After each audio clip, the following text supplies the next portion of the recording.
400 বছরেরও বেশি পুরনো সুগার মিল। আগেকার মানুষ কিভাবে চিনি বানাতো, তো চলো তোমাদের আজকে সুগার মিলের ভেতরটা একটু ঘুরে দেখা। আর এখানে যে সুগার মিলে যে শ্রমগুলা কাজ করতো বেশিরভাগই কিন্তু ইন্ডিয়ান ছিল।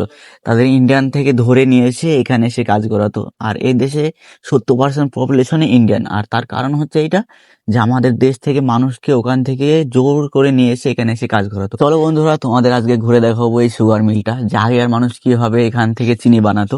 আর এই যে দেখতে পাচ্ছ, এটাই কিন্তু সেই সুগার মিলের প্রথম গেট।